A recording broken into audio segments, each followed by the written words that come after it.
Hi everyone, welcome back to my channel. Today I decided I wanted to do a little wrap up of all the books I read in January. So we have 5 books to talk about. So I read 3 physical books and 2 books on my Kindle. And I know I haven't done a sit down video in a while, so I wanted to do another one. I'm trying to get more consistent here, so hopefully that works. But also please ignore how I sound. I am sick, but I did want to do this wrap up for you. So we're going to start with the first book that I read at the start of January. We started with a banger, but also with a really interesting read because I actually have read this book before and it was a reread for me. But I had a drastically different reading experience this time around than I did the first time. I actually mentioned this in a vlog, I'm pretty sure. So if you want to go watch my more kind of in detail thoughts at the time, you can watch that video. It'll be linked in the description or somewhere if I figure out how to do that. But that is The Poppy War by R.F. Kuang. I read this book originally in 2021, I think it was. And if you've been watching my channel for a while, you'll know that in 2021, I did a video where I spoke about the 10 worst books I read during the year. And unfortunately, this book was on that list. Clearly, I have had a change of heart, as you can tell. I rated it 2 stars originally the first time I read it, and I have rated it 5 stars this month. So clearly my reading taste has changed and evolved and improved, in my opinion. So I reread this because recently I also reread Ninth House, which I will be mentioning later on in this video as well. But after rereading that, it also changed my opinion on the book. Originally, I didn't like that book, and the second time around I did. So I wanted to give The Poppy War another chance because I am a fantasy girly to my core, and I've just heard so many incredible things about this book, and I just felt like I didn't give it enough of a go. So the first time I read it as well, I just want to note that I did read it on my iPad, so I read it in an ebook format. And I do not recommend it. That is not how you should read this book, I don't think. Now, I do think there would have been a difference if I had my Kindle at that point, because reading on a Kindle is much different to reading on an iPad, in my opinion. It's just quicker and the font and everything. But anyway, not me about to start another rant about how much I love my Kindle. But I think that really impacted my reading experience. And also, it took me a good 2.5 months to read the book. So that also affected my reading experience, because usually I don't like reading a book for a long time. I'll stop if I'm not really consuming it quick enough, just because for me personally, I start getting bored of it then and I'm not as engaged and interested in the story, if that makes sense. If you don't know, this book is about Rin, who is a peasant, and she ends up taking this academic test, and it's an extremely hard academic test. She ends up passing it and getting into this really prestigious academy in the kind of rich part of her country, if that makes sense.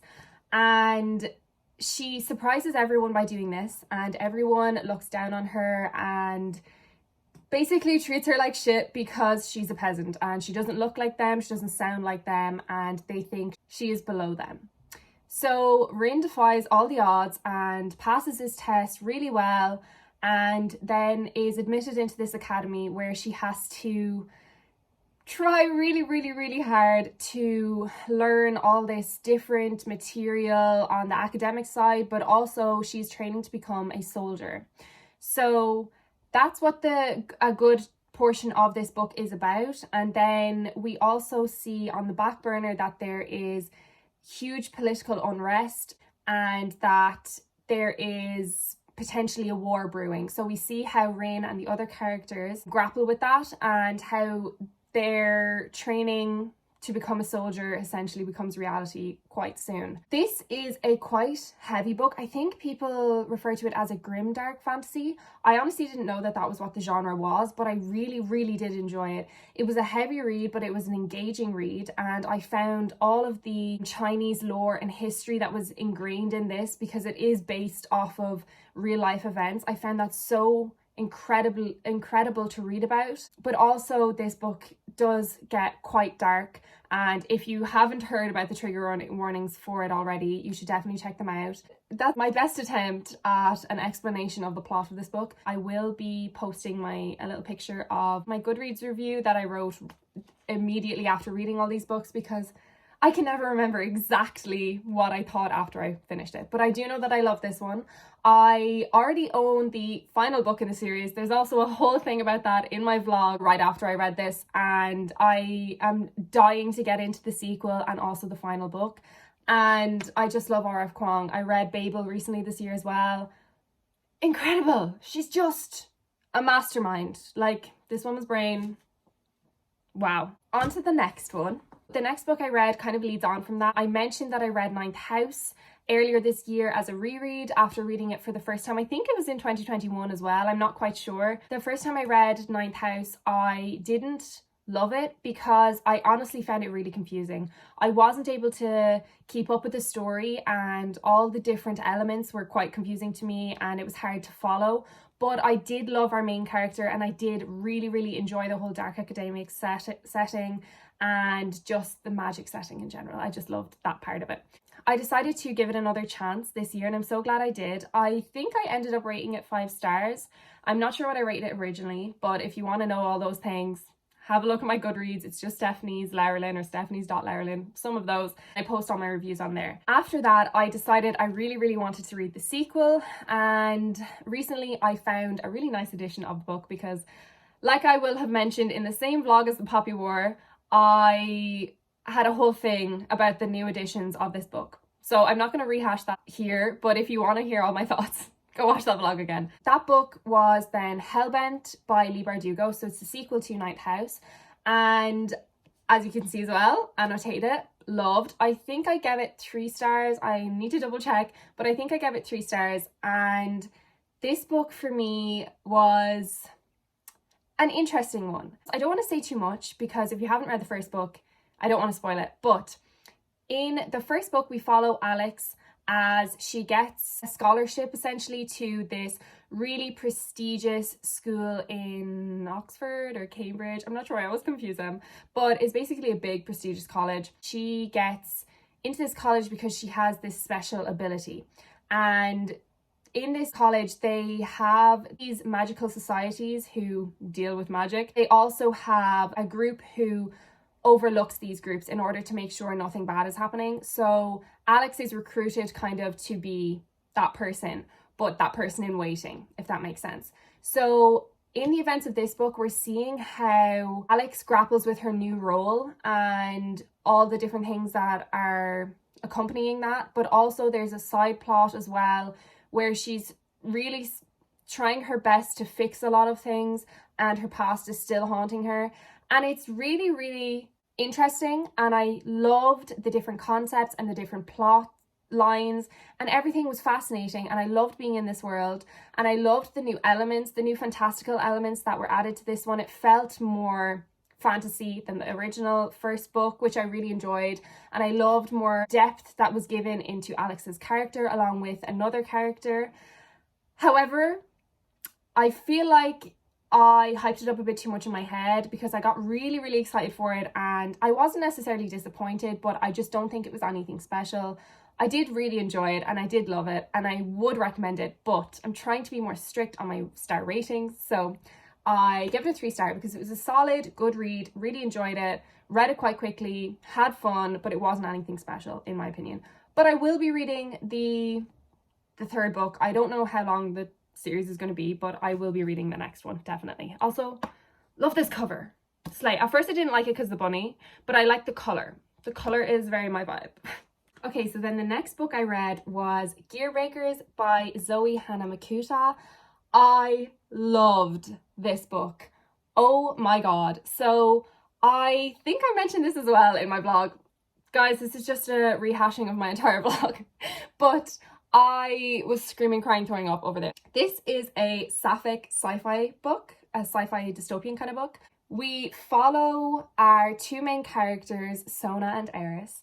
And in this world, there are these huge mecha bot things that are essentially like deities or like gods, and they rule the government, and it's how the government keeps their power and keeps all their citizens under their thumb, essentially.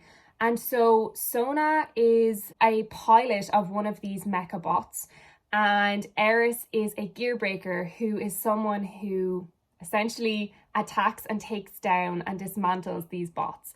So she's a bit of a rebel. But also, secretly, we find out pretty soon into the novel that Sona is also trying to take down this government, but from within. And from within a mechabot. It's just so good. It's so incredible. The dystopian and sci-fi elements of it are just fascinating. The action scenes are incredible and just so energetic and fun. And there's also such a stunning and beautiful and pure sapphic love story between the two main characters. And it's just so wonderful to read about. I just love queer joy. There's also a really, really sweet found family aspect to this book too. They're incredibly chaotic, but they're so charming and sweet, and I just wanted to be part of their little group, to be honest. They're also so badass. That's another thing. All of the characters in this are iconic, so cool, want to be them when I grow up. They're badass. And another thing I want to know, in this book there is such a big element of female rage, and we know I love my female rage. It was just incredible. Like, these two characters, their relationship dynamic is also incredible because they're both so unhinged and feral that they're like even more feral together, and they're just egging each other on, and it's incredible. It's so great. Like, go women. That's all I have to say. It's fantastic. I don't know if I said, but I rated this 4 stars, or it could have been 4.75 actually, now that I think of it. But it was incredible, and I will be reading the sequel. The sequel is called Godslayers. Like, what? I have to. Also, the writing in this was stunning. It had me hooked from the start, and there's just so many beautiful quotes as well that were just fabulous. I loved it so, so, so much. So then the next book I read was another little cutesy sapphic book, and that was Not My Problem by Kira Smith. I have read the Falling in Love montage by Kira Smith, who is an Irish author as well, which obviously I want to support. I read the Falling in Love montage, I think it was last summer, and I really enjoyed it. It was a sweet little summer romance that was so nice to read. And I also just loved the fact that I could relate to the things that the characters were talking about and the setting and everything, because not many stories that I like to read, like fantasy and sometimes romance, but mostly fantasy, they're never usually set in Ireland, and I am an Irish girly and I love to read about Irish things. So it was so nice to read in that book and in this book about just queer Irish girls. Do you know, it just made my heart so happy, and it gave me what I wanted and what I wish I had when I was younger. And this book was no different to that one. So in this book we follow Aideen, and she is not the best student. She's a bit of a rule breaker. She is trying her best, but the education system is just not made for all of us. She also has this kind of rival, Maeve, who is the school poster girl, essentially. She's so smart. She does everything. She's, you know, top of the charts at everything she does. And Aideen and her don't really get along. But when Maeve asks Aideen to do a really crazy task, they end up forming a bit of a bond and a friendship and helping each other out, essentially. And on the way, Aideen ends up getting herself caught in this favors kind of thing where she helps people out with their problems and they owe her a favor back. So we see how that kind of gets a bit messy, and just Maeve and Aideen's journey through friendship and then to love.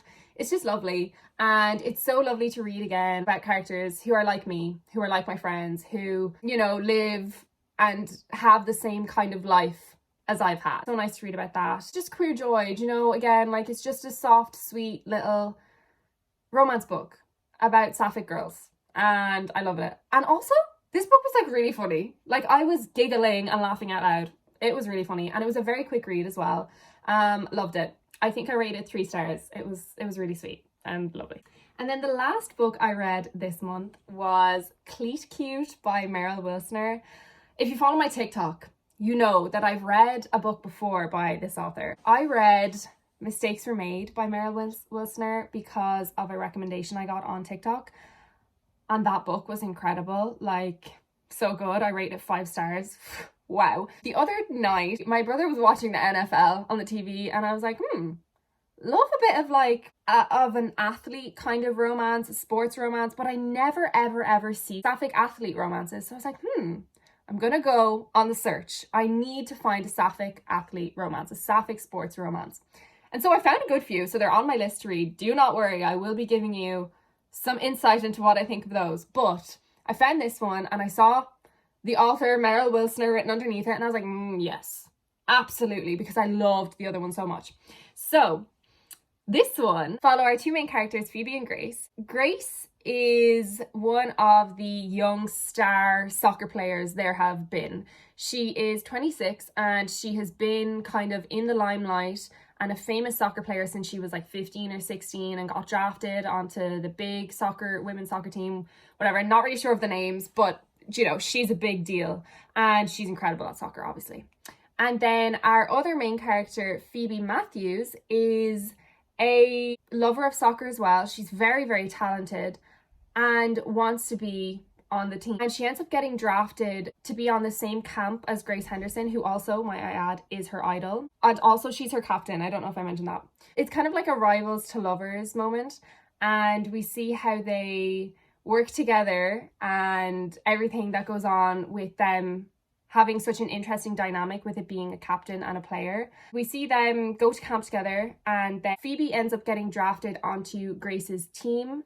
And we see how that kind of works and they have a bit of friends with benefits moment going on, which is confusing to both of them, but it was just so good.